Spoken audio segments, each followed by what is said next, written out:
guía 3 en el punto 3. Bien, Con el tema de cómo justificar lo de los puntos de ebullición. bien, perfecto. A ver, eh, en cada caso, vamos a ver. Primero que nada, ¿hay algunos que sí pudiste justificar? Sí, el último nomás, el D.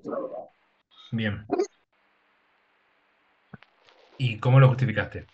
O sea, agarraste el pentano, Sí, hiciste un isómero este. sí, el isopentano y el neopentano. Bien, Entonces, yo dije que el pentano tiene mayor punto de ebullición sí, porque el isopentano y el neopentano tienen ramificaciones, lo que hacen que el área superficial sea más chica, por lo que hay una disminución de las fuerzas de atracción. perfecto, perfecto. De las fuerzas intermoleculares. Perfecto. Ese fue el único que puede hacer, los demás no, no Bien, sé. bueno, vamos a hacer de atrás para adelante. El C nos pide un isómero funcional del butanol 1. ¿Sí? ¿Cuáles son los isómeros funcionales de los alcoholes? Si no lo saben, no hay drama. Yo hice uno, el metilpropiléter. Sí, los éteres. ¿Sí? 1, 2, 3, 4. Acá yo hice el dietiléter, pero tranquilamente podrías haber propuesto este. Que los dos son válidos. ¿Sí? Bien, ahora, cuando uno evalúa, y esto en general, ¿sí? Cuando uno quiere evaluar punto de ebullición, Está bueno. tiene que poner el foco en las fuerzas intermoleculares.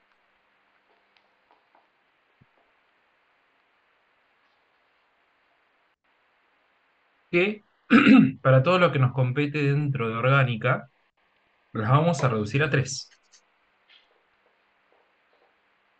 Fuente de hidrógeno,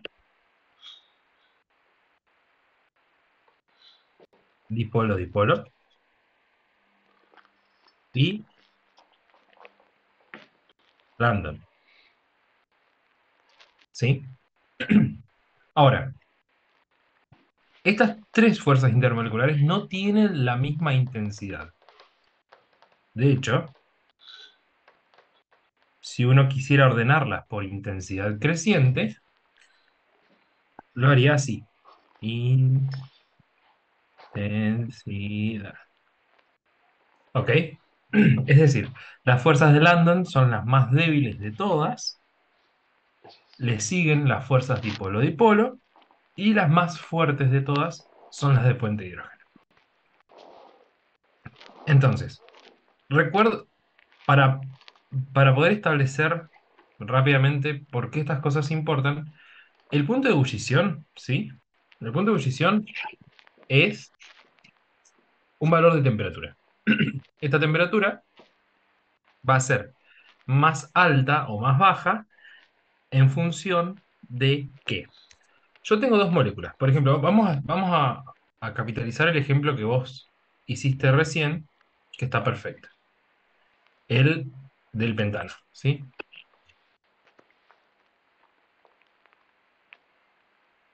En comparación con el isopentano. Las fuerzas intermoleculares que tienen los compuestos orgánicos saturados, que son los alcanos, son solo fuerzas de Lambda, ¿sí? Y son fuerzas superficiales. Eso quiere decir, como bien vos dijiste, que a medida que aumenta la superficie de contacto entre las moléculas, aumenta la intensidad de esas fuerzas. Acá, claramente, yo puedo ver que la superficie de contacto entre el N-pentano, entre dos moléculas de N-pentano, es todo esto, ¿sí? Es todo esto, y que la superficie de contacto entre dos moléculas de isopentano es más reducida. Por lo tanto, acá las fuerzas intermoleculares de Landon son mayores que acá. ¿Sí? Si estas fuerzas son mayores, significa que esto está mucho más unido que esto. Porque el punto de ebullición es la energía que yo tengo que proporcionarle, ¿sí? A un conjunto de moléculas para poder romper justamente epa, para poder romper justamente con estas fuerzas que dibujé acá. A mí me interesa romper las fuerzas que mantienen unidas y cohesivas a las moléculas entre sí. Ojo, y esto lo aclaro por las dudas, ya sé que nadie lo dijo, pero ojo que yo no quiero romper un enlace. Yo no estoy partiendo la molécula en dos. No. Yo tengo que dimensionar que el punto de ebullición es la energía necesaria que yo tengo que entregar, ¿sí?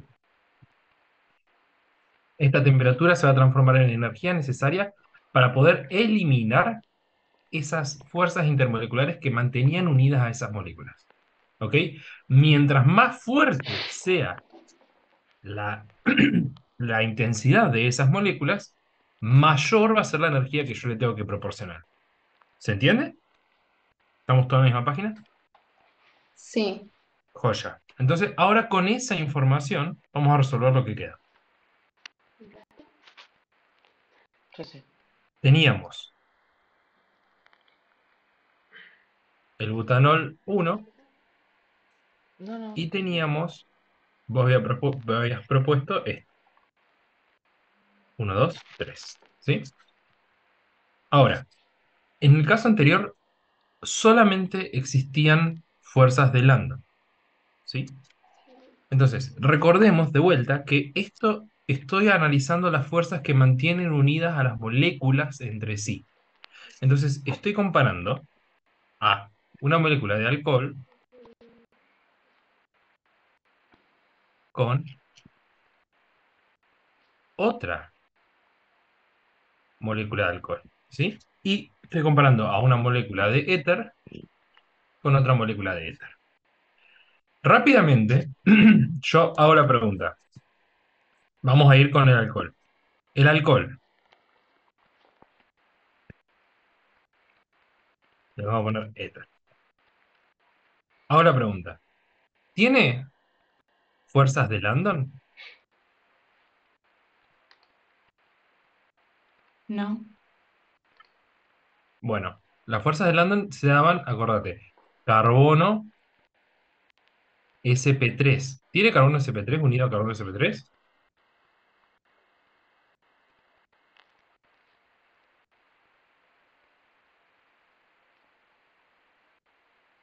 Cualquiera, ¿eh? ¿Cuál, profe? Disculpe. El alcohol. sí, tiene CP3. Correcto. Que es el mismo que son todos carbonos carbono sp3. Entonces, efectivamente, tengo fuerzas de Landon que me están manteniendo unidos a la cadena carbonada. Esto es importante, ¿sí? Disculpe. Esto es importante. No puedo perder de vista de que, si bien voy a tener en juego fuerzas más importantes, las fuerzas de Landon siguen existiendo porque yo tengo una cadena carbonada. Lo mismo ocurre acá. Claro, ahí no podría ser puente de hidrógeno. Ok, sí, ahí vamos a eso. Pero quiero que vean primero, porque a veces uno ve un OH y dice puente de hidrógeno, y es cierto, pero no nos tenemos que olvidar que si hay cadenas carbonadas, de hecho, no nos podemos olvidar de ningún tipo de fuerza intermolecular. ¿Ok? Entonces, primero que nada, veo que las dos tienen fuerzas de Landon, que, como dijimos, son fuerzas las más pedorras que hay, ¿sí? Las que tienen menor intensidad. Vamos a analizar a las fuerzas que siguen, dipolo y dipolo. ¿Estas tienen fuerzas dipolo y dipolo? Sí, tendría. Sí, tienen. ¿Por qué? En la parte del Ah, oxígeno vamos a tener una densidad negativa. exactamente. Perfecto. Vamos a poner acá, con rojo. fuerzas dipolares. ¿Sí? Como el oxígeno es más electronegativo que el carbono, yo tengo un momento dipolar hacia el oxígeno. ¿Sí? Entonces, en los dos casos, yo tengo un momento dipolar hacia el oxígeno que me da una densidad de carga negativa sobre el oxígeno. Entonces, en las dos moléculas que estoy tratando de ver, existen las fuerzas dipolo-dipolo. Pero vamos ahora a las más fuertes de todas. Fuerzas de puente hidrógeno. Como repaso, para que existan las fuerzas de puente hidrógeno, tiene que cumplirse que tengo oxígeno unido a hidrógeno o tener oxígeno, perdón, o tener nitrógeno unido a hidrógeno. ¿Sí? En el caso del alcohol, ¿se cumple? Sí. Sí, Sí, se cumple porque tengo oxígeno unido a hidrógeno. ¿Y cómo se da esta fuerza de puente de hidrógeno? Bueno, pues que se da entre un oxígeno de una molécula y un hidrógeno de otra molécula. ¿Ok? En el caso del éter, ¿tengo oxígeno unido a hidrógeno o nitrógeno unido a hidrógeno? No. No. Entonces, no tengo fuerza de puente de hidrógeno. ¿Sí? Entonces, si yo me baso en que las fuerzas de puente de hidrógeno son las más fuertes de todas, ¿sí? El alcohol tiene London, este también, tiene dipolo-dipolo, este también, pero el alcohol tiene puente de hidrógeno que este no tiene.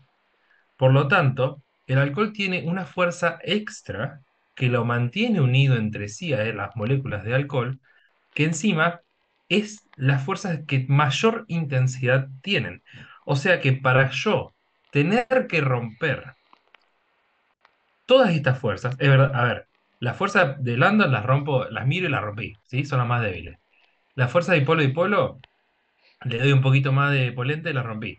Pero las puentes de hidrógeno son las más fuertes, ¿sí?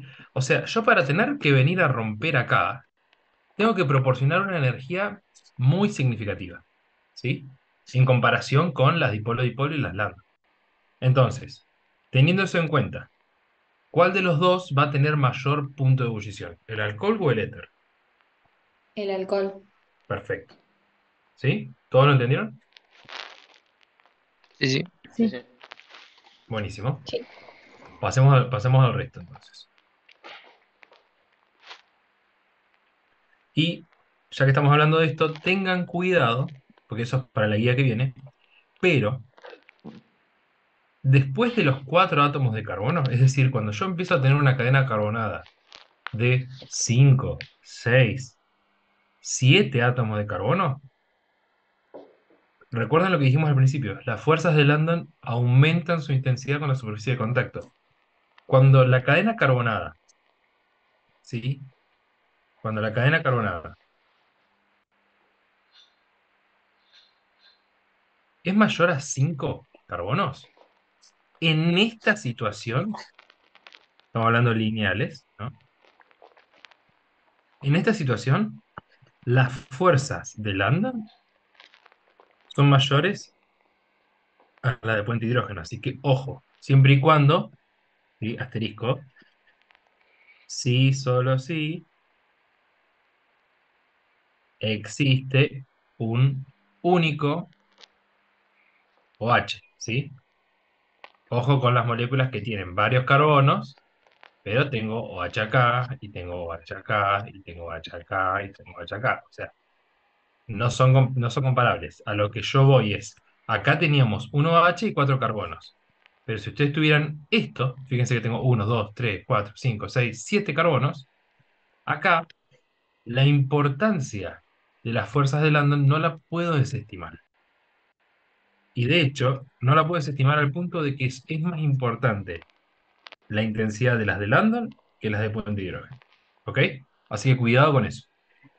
Siempre que contando los carbonos de la cadena, no de las ramificaciones. Eso es lo que Vale. quiere decir. A ver, si vos tenés 600 ramificaciones, eso también proporciona superficie de contacto. Por lo general, eh, esto es después de los 4 lineales, mejor dicho, de los 4 lineales y de los 5 en total. Hay que tener, ya a partir de los 5 ya tengo que tener en consideración la cadena carbonada. De vuelta, Claro, si y ustedes por le agregan otro H, ya ayuda a que la fuerza predominante sea puente de hidrógeno. ¿Ok? sí, bien. Bueno, vamos al próximo. Nos pide un isómero geométrico de el butanol, no, ¿de qué? De 1,2 dibromoeteno.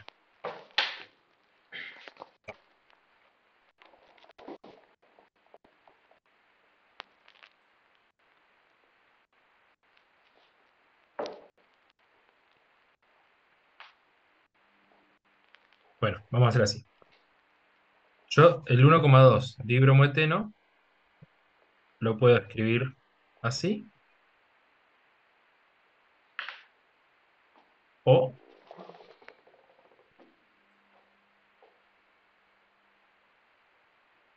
así. Estas son las dos opciones. Son los dos isómeros geométricos que yo tengo, ¿sí?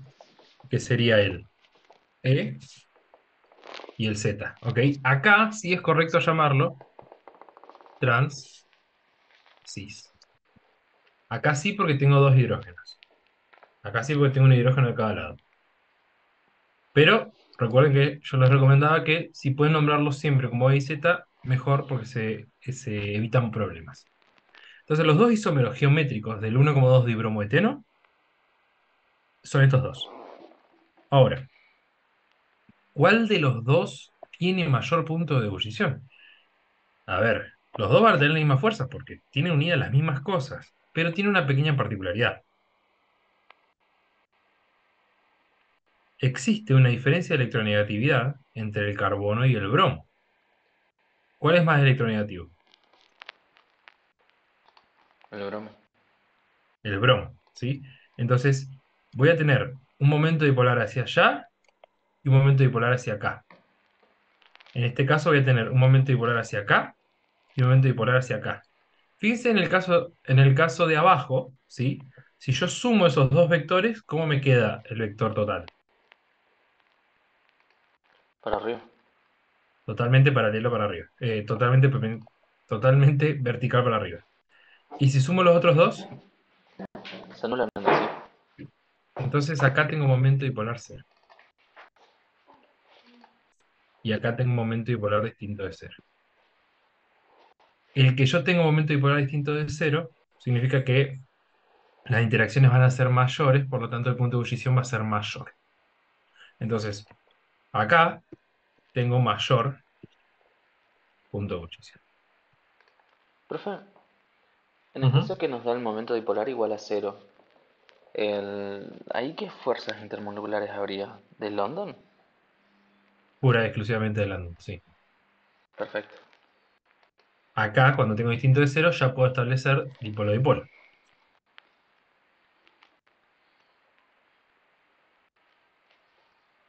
Bien, ¿lo vieron todos eso? Sí, Sí. Y por último, acá esto es como un tráiler del TP que viene, porque básicamente el TP que viene es eso. Nos piden un isómero óptico del 2-clorobutano.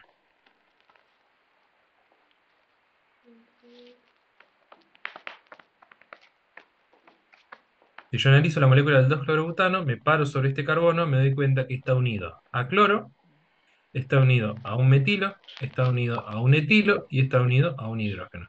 Por lo tanto, este carbono clasifica como carbono quiral. Y las dos opciones, los dos isómeros que yo voy a tener, van a ser, recuerden siempre acomodar la cadena carbonada sobre la vertical, ¿sí? No recuerdo si hay gente que no estaba la semana pasada, pero recuerden acomodar siempre la cadena carbonada sobre la vertical, CH2OH, estoy diciendo, ¿sí? Y acá ponen el cloro acá y el hidrógeno acá. Y obviamente que su isómero óptico va a ser Es WhatsApp. este. Y recuerden cómo es la imagen especular, lo único que tengo que hacer es invertir de lugar las ramitas, ¿sí? Entonces, de paso vamos a repasar Fisher. Si yo orienté la cadena carbonada en la principal, en la vertical, perdón, fíjense que en los dos casos la cadena carbonada está en la vertical, yo enumero según el orden de prioridad de Canning, log y prelog, y lo que veo lo tengo que invertir. Entonces, vamos a hacer eso. De estos cuatro grupos, perdón, de estos cuatro átomos, ¿sí? Porque recuerden que yo lo que voy a ver son los átomos directamente unidos. Cloro, carbono, carbono, hidrógeno. De estos cuatro átomos, ¿cuál tiene mayor prioridad? El cloro. El cloro. Muteado. Perfecto, el cloro porque es pesado. Después tengo dos Muteado, carbonos. le estaba respondiendo Entonces, el profe, estaba con los muteado. carbonos estoy empatado. Me voy a los enlaces que le siguen al carbono. El carbono de arriba está unido solamente a hidrógeno, que pesa 1. El carbono de abajo está unido a dos hidrógenos y a un carbono que pesa 12, ¿sí? Entonces, claramente gana el carbono de abajo. ¿Todos de acuerdo ahí? Sí. Sí. Joya. Tercero, este de acá. Entonces, yo me doy cuenta que esto gira en esta dirección, ¿sí? Que sería horaria, pero como acomodé en la vertical la cadena carbonada, ¿qué es lo que tengo que hacer? ¿Sí? Esto es horario, debería ser R, pero es S, porque lo tengo que invertir siempre. ¿Sí? ¿Ok?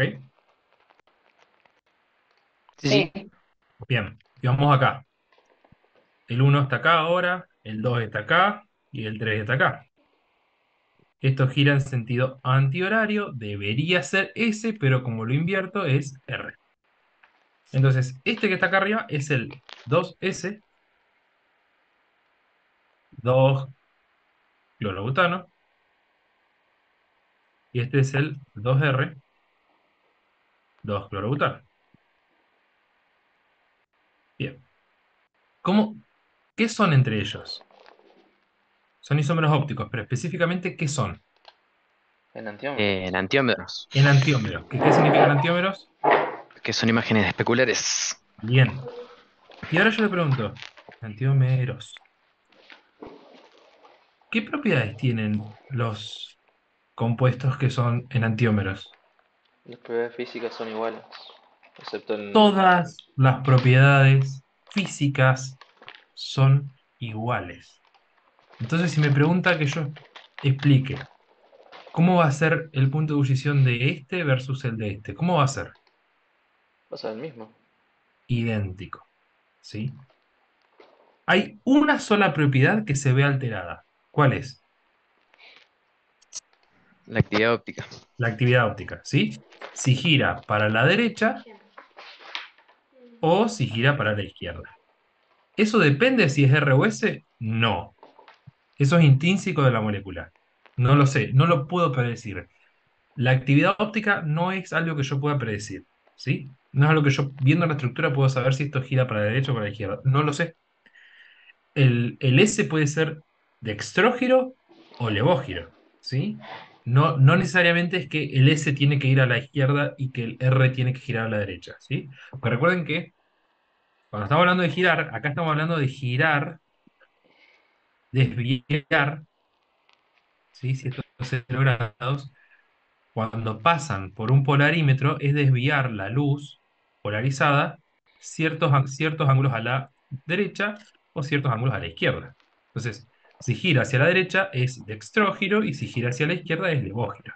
Obviamente que si yo agarro esta molécula que está acá, la meto en el polarímetro y me da que giró más 15 grados a la derecha, ¿cuánto va a girar el enantiómero? Menos 15 grados. ¿Por qué? Porque giran exactamente lo mismo, nomás que en dirección opuesta. Los enantiómeros. ¿Ok? Pero el resto de las propiedades físicas, punto de ebullición, punto de fusión, lo que quieran, va a ser idéntico.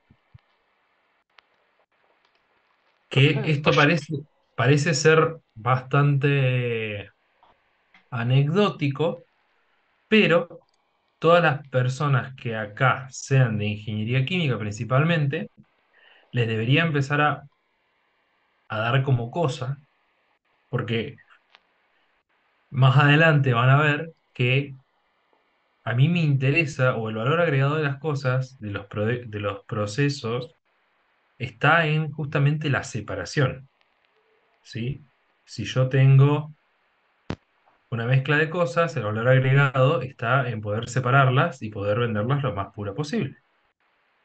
Y generalmente para poder lograr esa separación, yo capitalizo la diferencia en propiedades físicas. Por ejemplo, si dos cosas tienen diferente punto de ebullición, las destilo y una va a ebullir más rápido y la otra se va a quedar como líquido y ahí la separé. ¿Sí? Si una tiene el punto de fusión más chico que la otra, las pongo también a fundir y una va a fundir más rápido que la otra. Y ahí la separé. Pero fíjense, si yo quisiera separar enantiómeros, todas sus propiedades físicas son iguales. Entonces, separar enantiómeros es un dolor. No es imposible, es un dolor. Se puede resolver. Pero bueno, eso anecdótico para que sepan de que eh, importa y trae problemas el hecho de que todas sus propiedades sean iguales, ¿sí? Porque además sus aplicaciones dependen mucho, más que nada en la industria biológica, farmacéutica, dependen mucho si estoy laburando con el antiómero S o el antiómero R, ¿sí? No sé qué diapositiva habrá pasado Euge de, de los enantiómeros, pero antes, con la profesora que había antes, siempre pasaba la foto de un bebé que estaba deformado porque justamente había un compuesto orgánico que en su versión S era un perfume que se utilizaba para telas y en su versión R era un tóxico impresionante que generaba deformaciones.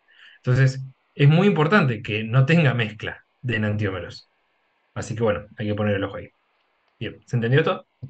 Sí. Sí, sí. Sí. Tenía una duda con respecto de si nos pidieran analizar el punto de fusión. Sí. ¿Sería el mismo análisis o cambian algo con respecto del punto de ebullición? El punto de fusión está más que nada ligado a qué tan bien ordenadas y empaquetadas están las moléculas. El ejemplo clásico del punto de fusión está justamente en el- los isómeros E y Z o cis y trans, ¿sí? Generalmente, cuando les hacen analizar punto de fusión, eh, la clásica es ese ejemplo, ¿sí? Tengo estos dos isómeros, ¿cuál de los dos tiene mayor punto de fusión? Y ahí lo que yo tengo que ver es, como el punto de fusión es distinto porque parto de una molécula que está en estado sólido, ¿sí? Y recuerden que en el estado sólido es el estado que mayor orden tiene, las moléculas están ordenadas, eh, mientras más ordenadas estén las moléculas, más cómodas van a estar. Entonces, mientras más cómodas estén las moléculas, más energía le tengo que entregar para poder desacomodarlas, porque están cómodas en la posición en la que están. Ese análisis lo veo acá rápidamente, ¿sí? Imaginándome, o sea, se ve rápidamente en la geometría, pero hay un ejemplo bastante práctico, bastante fácil, de pensar en que esto que está acá se parece a una silla y esto que está acá se parece a una mesa, ¿sí? Ustedes han visto mil veces en su vida, bueno, mil capaz que es mucho, pero han visto muchas veces en su vida sillas apiladas. ¿Estamos de acuerdo? Sí, sí. ¿Cuántas veces vieron mesas apiladas? Claro, no mucho. ¿Por qué? Porque no encastra bien cuando quiero apilar mesas. En cambio, cuando quiero apilar sillas, por la disposición geométrica, encastran mucho mejor una con la otra. De hecho, si yo quisiera, pues que pudiera hacer una torre hasta donde me Mm. den los límites físicos de sillas. En cambio de mesas, ya después de la tercera o la cuarta ya empieza a tambalearse y se cae todo el carajo. Entonces, En la posición trans o E, las moléculas se empaquetan y se acomodan muchísimo mejor que su contraparte cis o Z. Por lo tanto, acá está mucho más cómoda, por lo tanto, su punto de fusión va a ser mayor.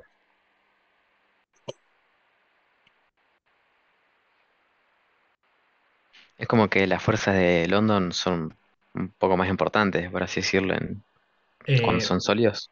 lo que pasa que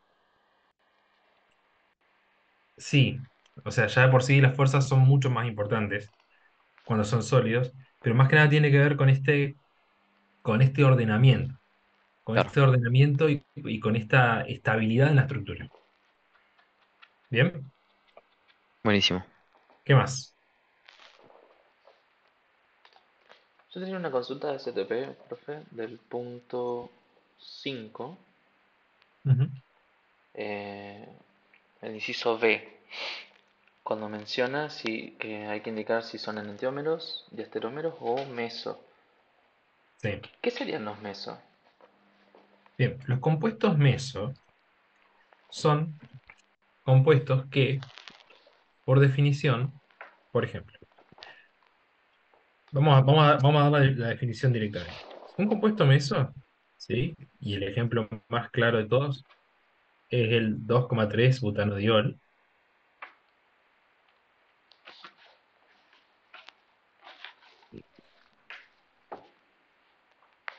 El 2,3 butanodiol presenta una estructura meso, ¿sí?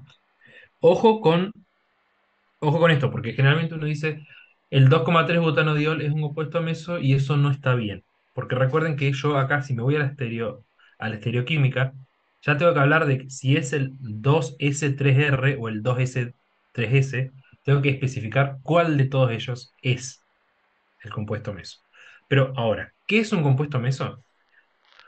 El compuesto meso es un compuesto que tiene internamente un plano de simetría. Acá lo veo claramente que si yo trazo un plano acá, ¿sí? La molécula por encima y por debajo es simétrica. ¿Estamos de acuerdo? Sí, Fíjate que, fíjate que hay otras dos opciones. Si yo hubiera acomodado esto de la siguiente forma, o de la siguiente forma,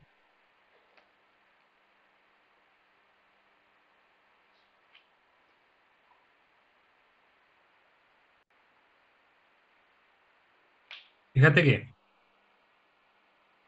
si yo agarro y trazo el mismo plano, espero que sea rosado, el mismo plano acá, del mismo plano acá, fíjate, en este caso, si yo trazo el plano, ¿tengo simetría? no, No. Y acá, tampoco. tampoco. Entonces, pero sigue siendo el 2,3 butanodiol. El tema es que la estereoquímica de estos es distinta a la de este. Entonces, veamos específicamente cuál es la estereoquímica de cada uno. Vamos a analizar primero este carbono de acá. Este carbono de acá está unido a cuatro cosas.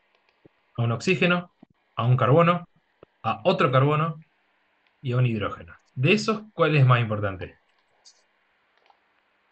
El oxígeno. El oxígeno. Después tengo dos carbonos. Uno de arriba que está unido a solo hidrógeno y el de abajo está unido a oxígeno y a carbono. ¿Cuáles seguirían importancia entonces? El carbono de abajo. El carbono de abajo. Y tercero este. Entonces, vamos a borrar esto para que no joda. Pum. Entonces, el orden de giro de esto sería uno, 2, 3. Esto está girando en forma horaria, ¿sí? Por lo que debería ser R, pero lo tengo que invertir y es S. Vamos a este carbono de acá. Este carbono de acá está unido a oxígeno, a carbono y a hidrógeno. No se ve el verde, ¿no? No mucho.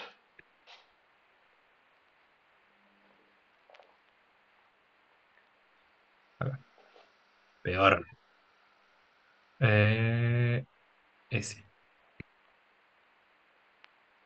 Perdón, este carbono está unido entonces a oxígeno, a carbono e hidrógeno. ¿Sí? Estamos de acuerdo que primero de todo es el oxígeno. Después tengo que desempatar entre estos dos carbonos, porque los dos pesan 12. Este carbono de abajo está unido a hidrógeno, que pesa 1, en cambio el carbono de arriba está unido a oxígeno, que pesa 16, y a carbono, que pesa 12. Gana el carbono de arriba. Y le sigue este. Entonces, giro 1, 2, 3. Este tiene un giro antihorario, debería ser S, pero es R.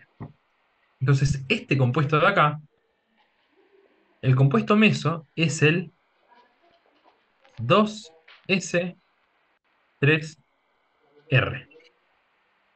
¿Sí? O sea, estaría mal si, por ejemplo, nombramos los otros dos eh, con esa nomenclatura 2S y así, porque yo en un ejercicio he puesto al meso, le puse entre paréntesis meso. Eso estaría mal. No, vos aclarás que es meso, pero tenés que nombrar su estereoquímica. Claro, bien, bien, buenísimo. Ahora, tienen una particularidad los mesos. ¿Cuál es? Que todavía no la nombré. La particularidad de los mesos es que, fíjense, fíjense, si yo pongo un espejo acá, ¿estamos de acuerdo que entre estas dos estructuras, una es la imagen especular de la otra? Sí. ¿Sí? Ah, nos quedan 1 minuto y medio de esta sesión. Se va a cortar, volvemos a entrar a la misma, ¿sí? Bueno, Lo que quiero explicar lleva un poquitito, entonces hagamos así, salgamos ahora y volvamos a entrar enseguida, porque si no me va a cortar la aplicación en el medio y se van a perder, va a ser peor, ¿sí? Salimos y entramos a la misma. No.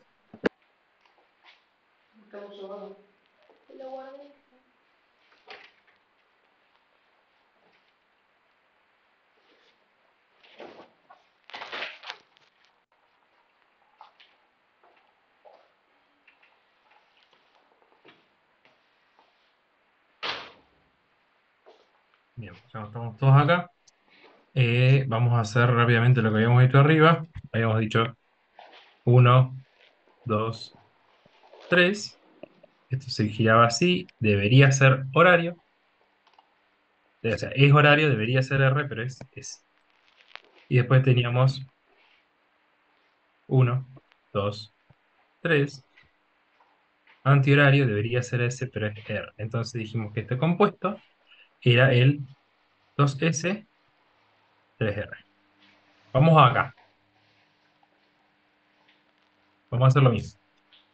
Ya sabemos entonces cuál es el orden de prioridad. Lo podemos hacer más rápido. ¿Sí? Estamos de acuerdo que 1 para este carbono, ¿no?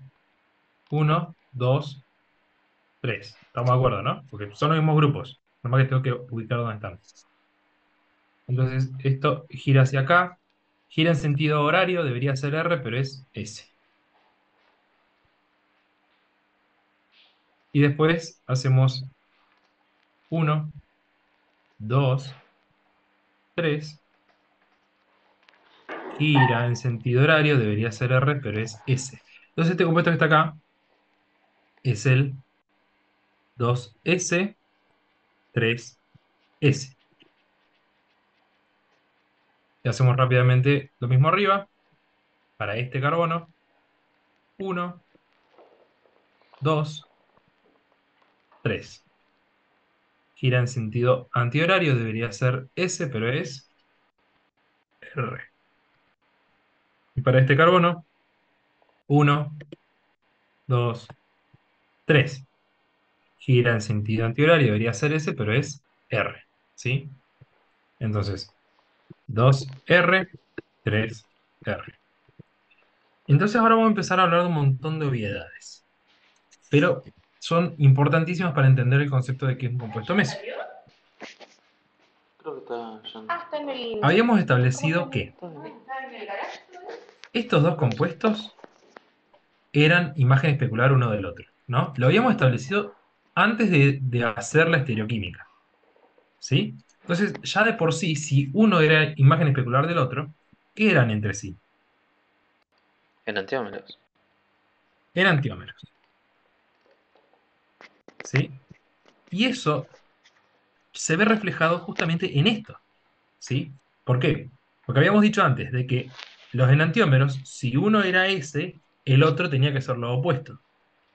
Tenía que ser el R.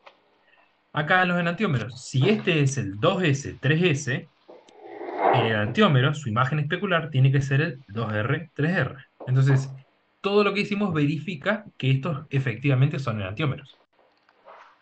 Ahora, fíjense, si yo quisiera dibujar la imagen especular del compuesto meso, ¿sí? La dibujo, puedo dibujarla.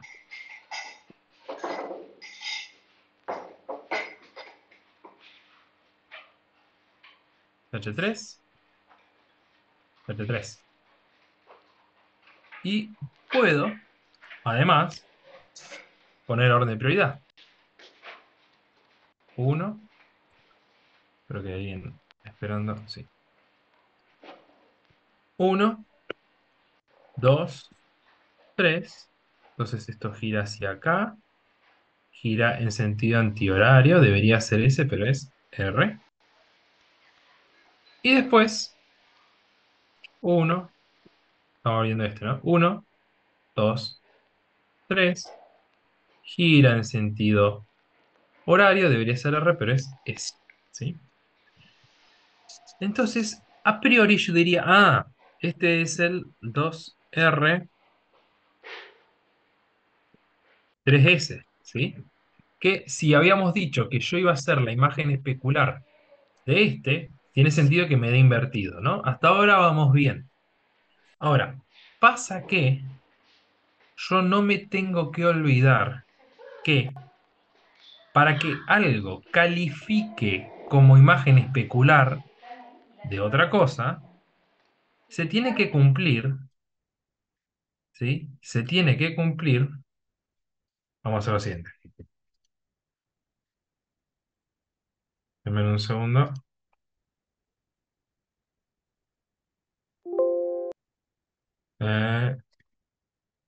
Qué boludo. Un segundo. ¿Se acuerdan? Mientras saco captura. ¿Se acuerdan qué se tenía que cumplir para que sea imagen especular realmente? Más que nada, estoy hablando gráficamente, ¿eh? Que no se puedan superponer. Exactamente. Ahora sí. Dejo de compartir ahí. ¿Dónde están viendo ustedes? Están viendo acá. Y vamos para acá. Bien. ¿Qué? Se tiene que cumplir entonces que si yo agarro la molécula, ¿sí? Si yo agarro la molécula y la giro en el plano, que justamente es lo que me permite hacer Paint, si yo agarro la molécula y la giro en el plano, nunca se superponga. Entonces, por ejemplo, la giro ahí, vamos a hacer, carajo, más grande.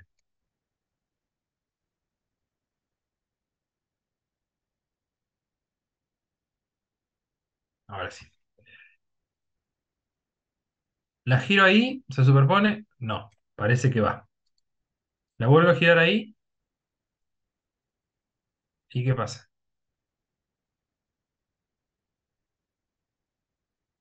Voy a hacerle zoom, por las dudas. Es la misma molécula. Se superpone. Fíjense, yo lo único que hice fue girar en el plano. O sea, agarré la molécula de la patita y la giré para arriba. Y se superpone. Por lo tanto, exactamente, estas dos moléculas no son dos distintas. Estas dos moléculas son la misma molécula.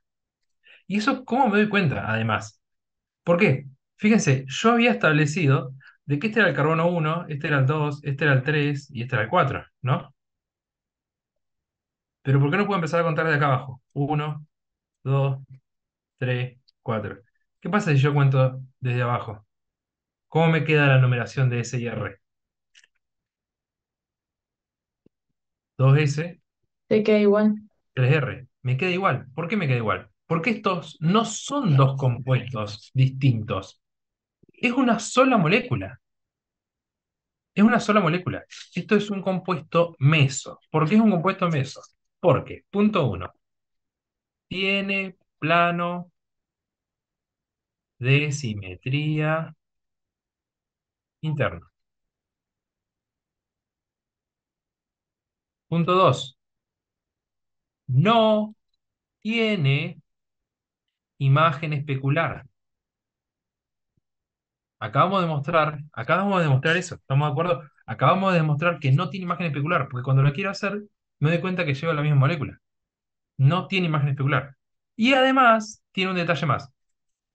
Tiene actividad óptica nula.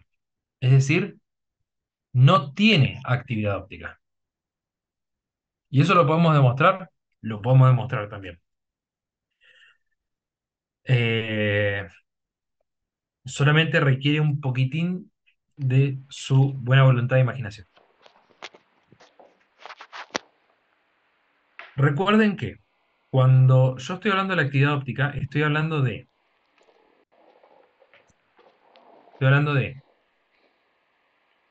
cuando tengo el plano de la luz polarizada, ¿sí? 0 grados, y 0 tengo acá, y yo le interpongo en el medio una muestra de una molécula, y esa molécula puede desviar la luz hacia la derecha, tantos grados, o hacia la izquierda, tantos grados, ¿sí? Entonces, en este caso, ¿sí? Fíjense, acá me voy a imaginar, y de hecho no es que me lo estoy imaginando, sino que realmente pasa así, que cada carbono quiral aporta a ese giro. Es decir, este carbono quiral hace que el plano se desvíe y este carbono quiral hace que el plano se desvíe, ¿sí? Entonces, este carbono quiral, cuando es S, vamos a suponer, y de vuelta, lo estoy inventando yo esto, el número lo estoy inventando yo, vamos a suponer que cuando es S, gira el plano 5 grados a la derecha. ¿Ok?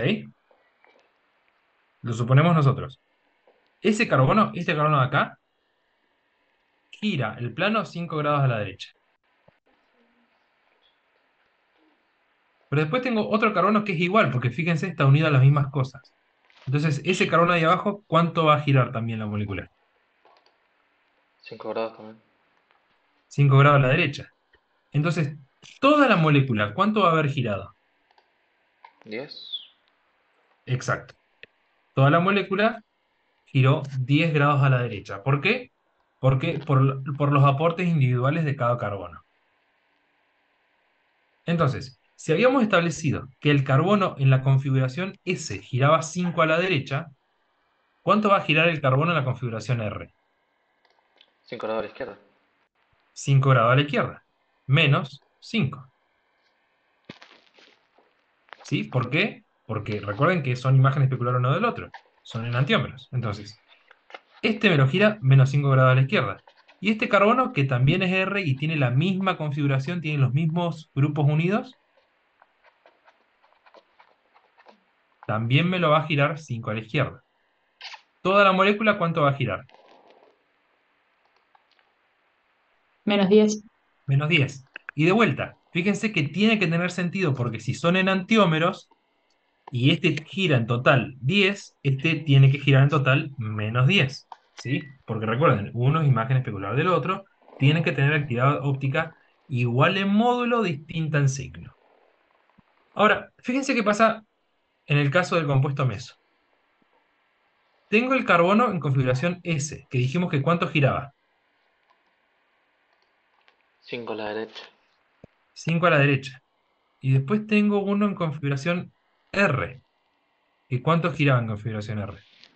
5 a la izquierda. 5 a la izquierda. 5 a la izquierda. Entonces, ¿cuál va a ser la actividad óptica neta de este? 0 grados. Cero. Se cambian 0. entre sí. 0 grados. ¿Por qué? Porque el primer carbono, ¿sí?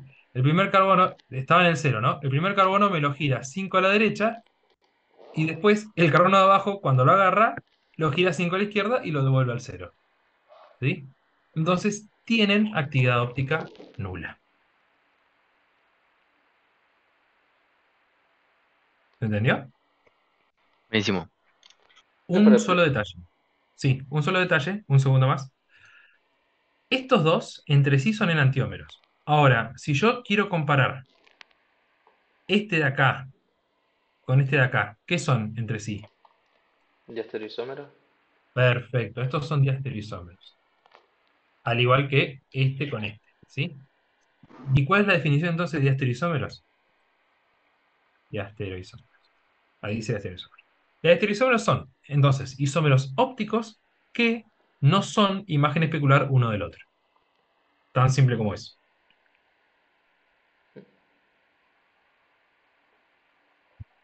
¿Se entendió? Sí, sí. Bien, mira, ¿alguien me va a consultar algo? Sí, yo te iba a preguntar. em, Dime. Esto de la actividad óptica nula se debe al plano de simetría, nada más, ¿cierto?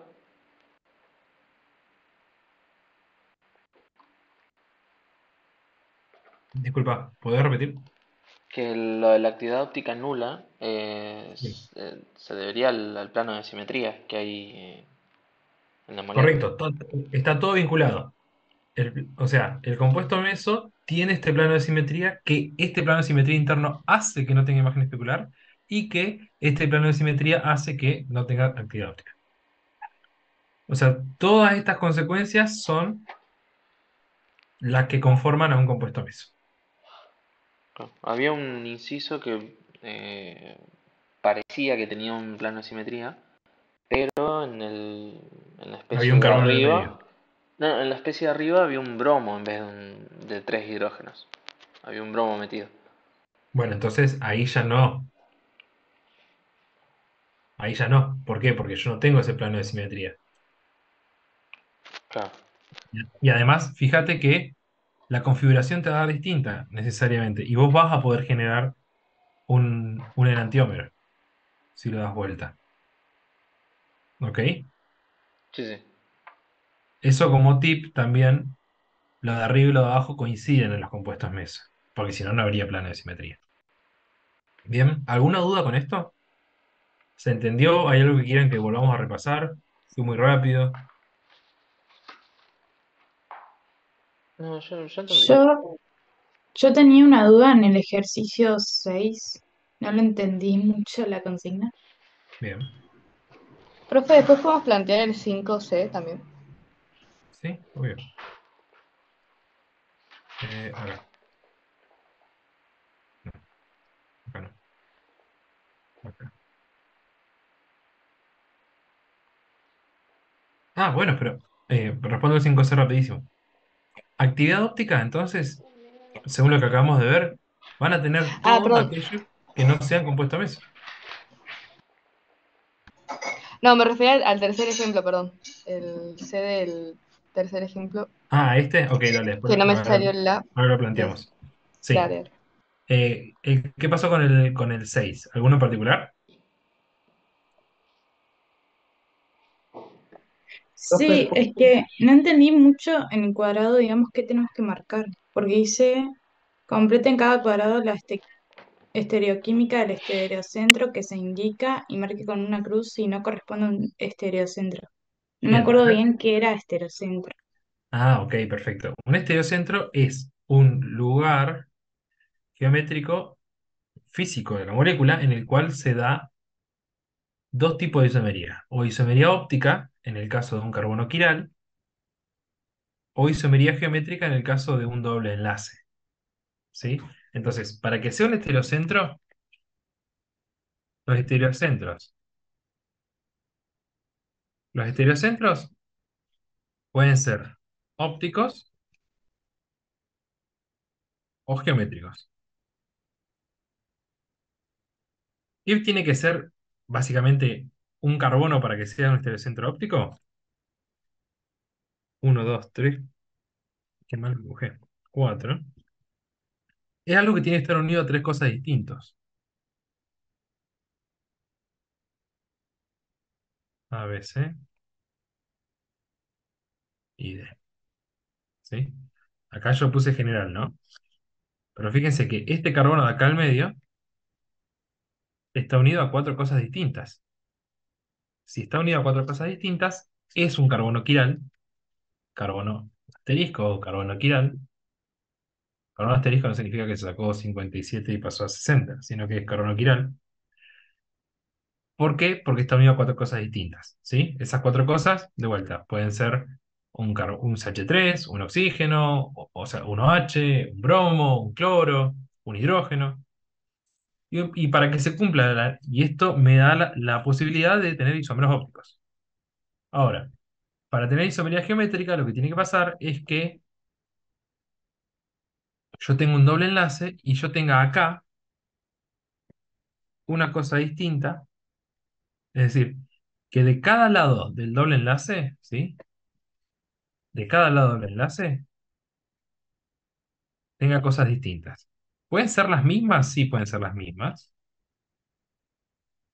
pero tienen que ser distintas. O sea, vamos con un ejemplo para que sea más práctico los dos. En el caso del carbono quiral, ¿sí?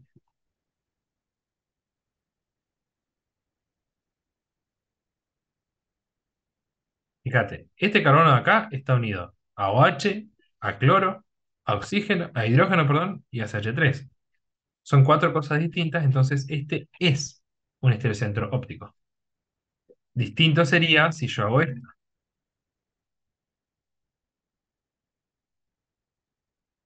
Fíjate que acá está unido a cloro, a CH3, pero después tengo hidrógeno e hidrógeno. No son cuatro cosas distintas, entonces este no sería un estereocentro óptico. En el caso del geométrico, ¿sí? Si yo tengo cloro, hidrógeno, CH3,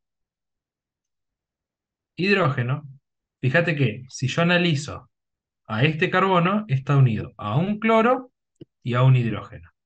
Por ahora, este carbono de ahí está unido a dos cosas distintas, así que vamos bien. Lo mismo tiene que cumplir este carbono de acá. ¿Está unido a cosas distintas? Sí, está unido a CH3 y a un hidrógeno. Entonces, este también está unido a cosas distintas, por lo tanto, el doble enlace es un estereocentro geométrico. Distinto pasaría si yo tuviera esto.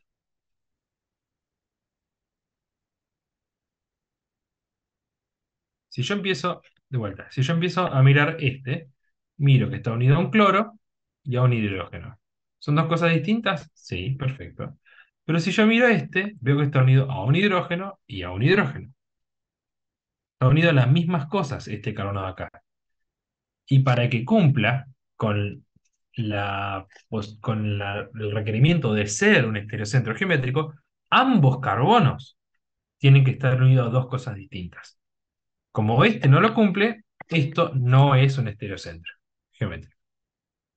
¿Lo entendió? Sí, sí, ahí entendí. Muchas gracias. De nada. Entonces, básicamente, analizas este carbono y te fijas, ¿cumple? Sí, no. Y te fijas, bueno, si es sí, que en este caso obviamente es sí, porque está unido a oxígeno, a CH3. Y de paso, aclaro, esta D es de deuterio. ¿Sí? ¿Qué es el deuterio? Es un isótopo del hidrógeno que pesa 2. En lugar de pesar 1, pesa 2. ¿Sí? Así que, así que nada.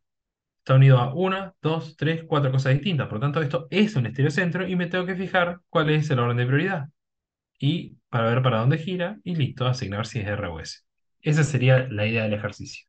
¿Ok? Profe, ¿podemos ver el isómero geométrico que está más a la derecha? ¿Este? Sí, Sí. Empecemos por acá. Vamos a analizar este doble enlace de acá. Vamos a poner el foco ahí.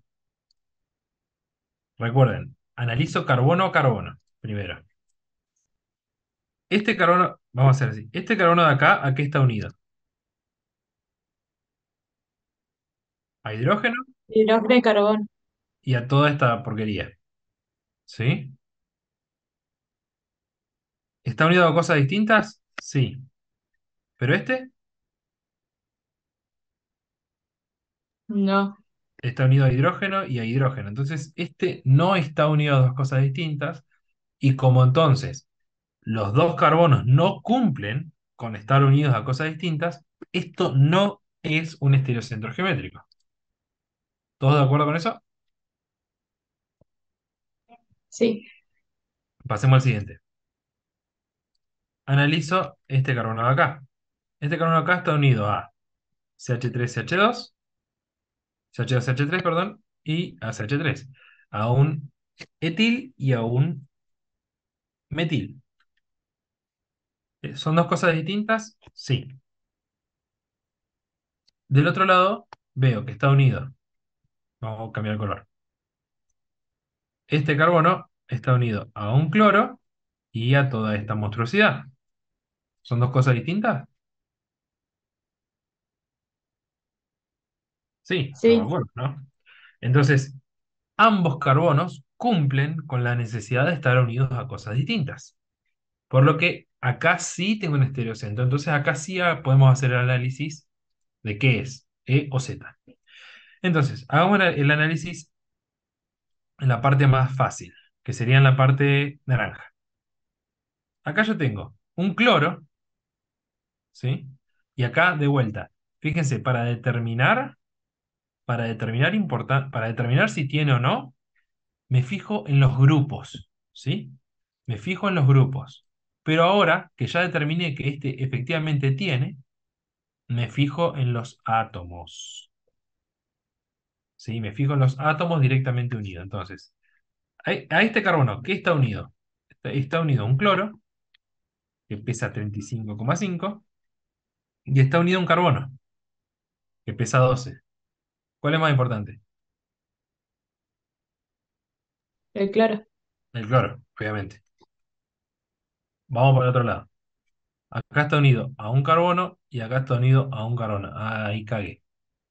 Pero, no desespero, me fijo qué pasa más allá. En el más allá de este pasa hidrógeno, o sea, no pasa mucho.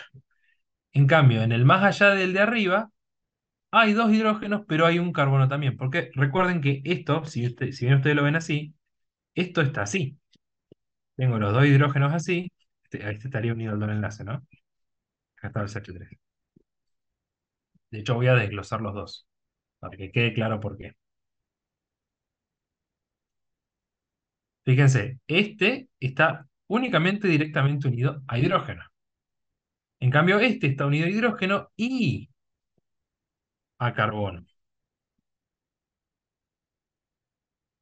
Está unido a hidrógeno y a carbono. Entonces, esta unión es la que me ayuda a desempatar. Entonces digo, bueno, es más importante este de acá arriba. ¿Todos de acuerdo con eso? Sí, Ahora, ¿cómo me quedaron los grupos más importantes? ¿Uno cruzados o del mismo lado? cruzados. Cruzados. Por lo tanto, esto es, Trans, ojo con trans, esto no es trans, esto es E. Porque bueno, para que sea trans, esto tendría que haber sido H y esto también tendría que haber sido H. Para que sea cis trans, tengo que tener sí o sí un hidrógeno de cada lado. ¿Sí? Para que sea cis trans, tengo que tener un hidrógeno de cada lado. E y Z siempre vale, pero cis trans solo vale si tengo un hidrógeno de cada lado. Entonces, esto es E. ¿Se entendió ahí? sí, Lo más importante, la clave, que eso funciona de hecho para los dos, para los isómeros geométricos y para los isómeros ópticos.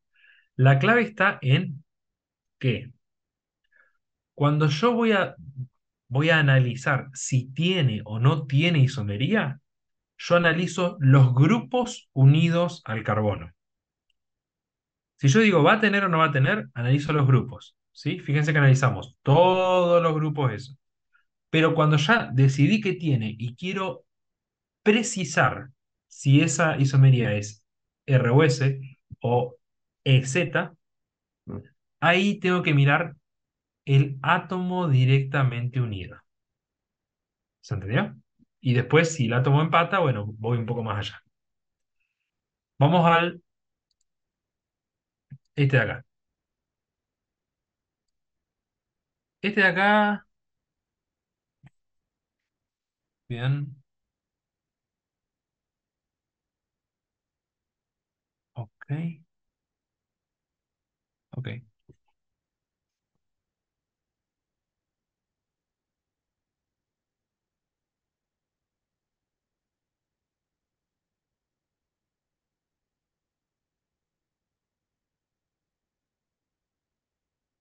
Esto que está acá, muy malvadamente, sin ningún sentido, es esto que está acá, ¿sí? Es mucho más feliz verlo así, ¿no?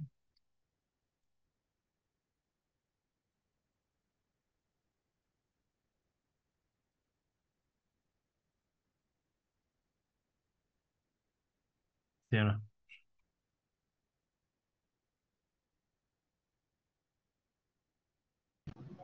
Profe, creo que no se ve. O sea, fíjense, carbono 6, hidrógeno 5, eso es un anillo. Carbono 6, hidrógeno 5 es un anillo. Después tengo metilo y metilo, que son estos dos. Y después tengo CH, que es carbono hidrógeno, está ahí el hidrógeno. Y después tengo carbono hidrógeno. O sea, lo único que hice fue escribir el compuesto en la forma de estructura esqueleto, nada más.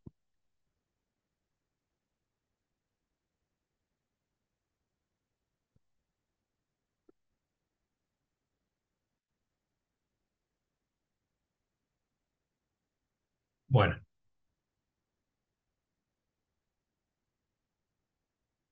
ahora,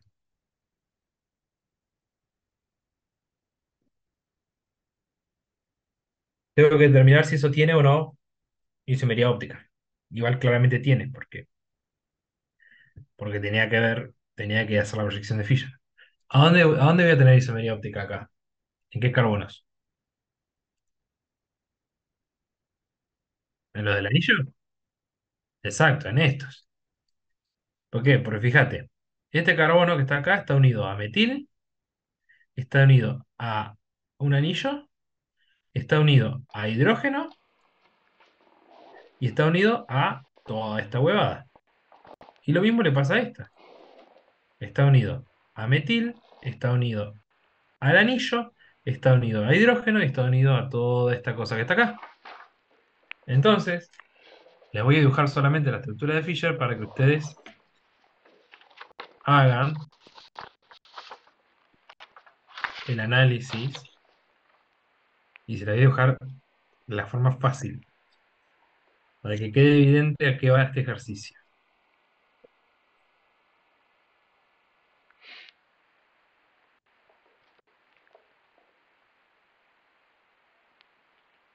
Esta es una de las estructuras, ¿sí? Porque yo podría haber puesto los CH3, un CH3 para el otro lado.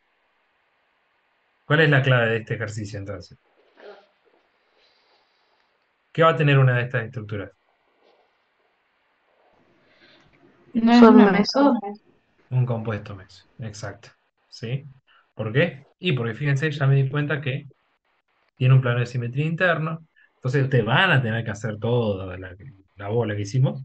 ¿Sí? No eso de ponerle los 15 grados, eso lo inventé yo, ¿sí? Para que ustedes lo puedan entender. Pero lo que tienen que hacer acá es lo mismo que veníamos haciendo. Bueno, me paro en este carbono y digo cuál es más importante de todo. Acá tengo un carbono, acá tengo un carbono, acá tengo un carbono y acá también tengo un carbono. ¿Cuál es más importante de los tres? Y bueno, veamos. Acá este carbono está unido a tres hidrógenos. Medio pedorro. Acá este carbono acá abajo está unido a otro carbono y está unido a un carbono aromático. Y este carbono de acá arriba es directamente un carbono aromático que está unido a uno, dos carbonos, ¿sí? Pero que como es aromático, de hecho está unido a tres carbonos, porque recuerden que tengo el anillo, entonces prácticamente es como si estuviera unido a tres carbonos, o mejor dicho, como si estuviera unido casi a seis carbonos a la vez. Entonces, ¿cuál es más importante de los tres que mencioné? ¿Este o este? El de arriba. El aromático, obvio. ¿Y después cuál le sigue? Este. ¿Por qué? Porque este está solamente unido a hidrógeno, que nadie lo une. Bueno, entonces, uno, 2, 3. Esto gira antihorario. Debería ser S, pero es R. Y acá hacemos lo mismo.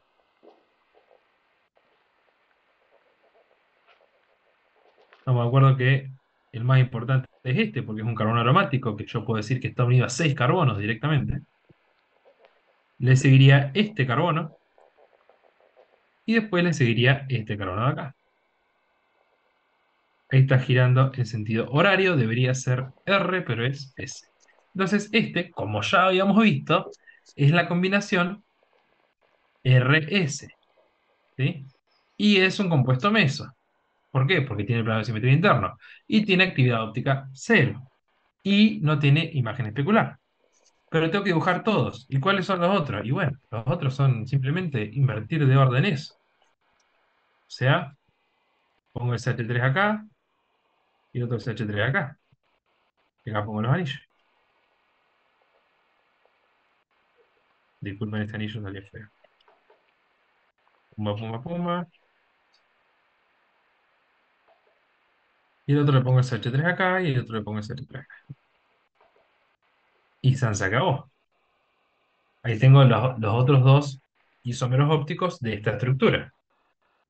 Este era el RS y obviamente uno de estos dos va a ser el SS y otro va a ser el RR. Van a tener que hacer todo el ejercicio como lo hicimos con el 2,3 butanodiol, ¿sí? Pero básicamente todo eso que vimos detallado recién lo aplica en este ejercicio, que es lo mismo, ¿ok? Genial, muchas gracias. De nada. Bueno, nos quedan 4 minutos. Eh, ¿Qué más? Tengo Profe, una ¿los duda. isómeros químicos son siempre diastereoisómeros? ¿Los qué, perdón?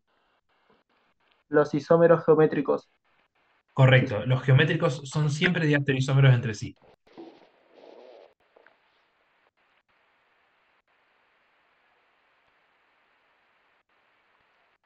Profe, entonces los compuestos mesos no se puede decir que son enantiómeros, son cosas No tienen. distintas.